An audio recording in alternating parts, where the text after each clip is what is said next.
Magandang araw sa inyong lahat mga bro. Para dun sa nagtatanong ng timing ng RKS, tamang-tama po, mayroon tayong ginagawa dito na RKS 150. So ngayon araw mga bro, sasagutin ko lang yung nagtatanong, tuturuan ko kayo kung paano ang tamang timing ng RKS 150. Okay, so ayan, bago natin umpisahan yung ating video, yung mga bago pa lang po dito sa ating channel, huwag nyo kalimutan mag-subscribe para po lagi kayong updated pag meron po tayong mga panibagong videos na mga i-upload. So tara.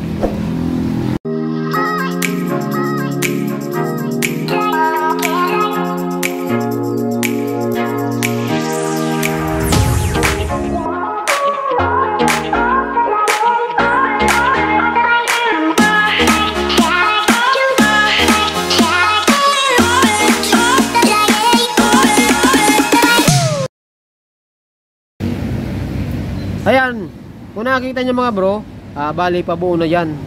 Yan, overhaul po yan. Tapos ito malinis na. Ito yung mga isasalpak natin ng mga pyesa. Nakalimutan ko na naman kasi kanina mga bro. Nagiging makalimutin na talaga ako. Maganda sanang gawa ng video yan kanina, kaso nakalimutan ko eh. May video nga yung pagkalas natin ito, yung pagbabalik wala na. Ngayon yung timing na lang yung ituturo ko sa inyo mga bro. Meron kasi nagtanong dito sa akin nung nakaraan eh, paano daw ang timing. Ito mga bro, sa RKS 150. Siya nga pala, baka maghanap kayo ng, kasi ang ginawa ko dito mga bro, bibili sana kami ng bagong block. Kasi ang nangyari dito sa RKS na ito mga bro ay mausok, tapos may tama yung kanyang block. May tama yung kanyang block. Ano nangyari? So naghahanap-hanap ako ng pyesa mga bro. Sobrang mahal pala ang pyesa na ito ng RKS na ito. So ang nakita ko 3.8, nakakita ko ng 4.5. So 2,000 na block. Wala ako nakitang 2,000 na cylinder block nito. Kaya ang ginawa ko mga bro, so nagparibor tayo 0.25, tapos ang ginamit natin na piston is pang mola ay GS. Ito mga bro, ayan o. Ayan. Pin Makoto ang ginamit natin mga bro. Makoto na brand, ayos din naman yan. Ayan, piston kit 0.25. Tapos ayan, GS125. Ayan, GS125. Tapos palit din tayo ng valve seal nito mga bro.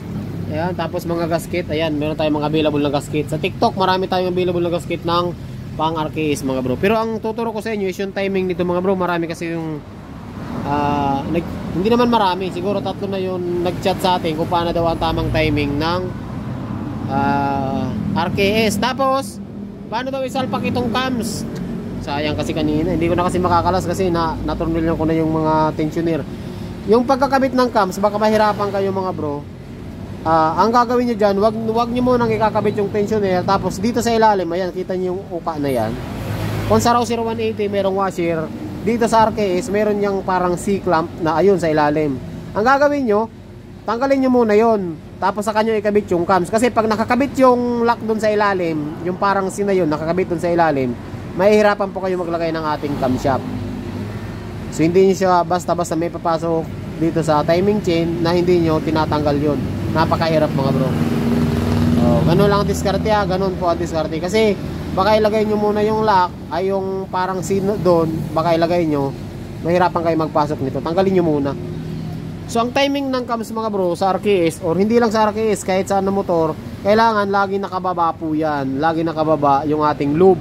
Ito yung ating camshaft, ito yung ating cam gear. Yung lube na tinatawag, ayan yung bukol na yan. Ayan yung bukol na yan, yan yung ating lube. Kailangan lagi pong nakababa yan. Or naka-rest position, nakasarado yung ating barbula. Okay?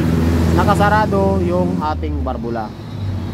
Yun ang tamang timing. Tapos dito naman may timing mark kayong makakita dito. Lagay muna natin.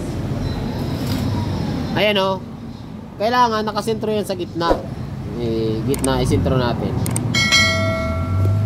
Patapos na kasi tayo mga bro Ayan, hindi siya nakasentro Pag hindi nakasentro yan dito, hindi na rin nakasentro yan. Kasi kanina nakatiming na yan. Ayan o. Kita nyo yung guhit na yon. Kailangan yung guhit na yan sentro yan po dito sa gitna, o gitna nyo lang dyan sa butas. Tapos pwede nyo tanggalin tong ali na ito. Ayan, tanggalin nyo yung ali na yan para maikot nyo. Okay, dapat ito nakasentro yan dito. Tapos ito nakasentro dito. Tapos yung piston nyo yan automatic nasa taas na po yun. Ganon yung pagta-timing ng RKS. Timing natin. Para ikot ko lang.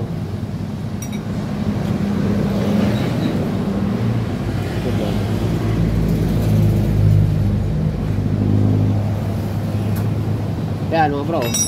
O, kita nyo? Yan o. Diba? Nasa gitna itong dalawang bilog-bilog na yan na butas. Ayan. Sa ibang RKS mga bro, guhit yan, hindi yan bilog. Ayan. Pag guhit po yan, hindi yan bilog. Okay, tapos yan, makita nyo dito.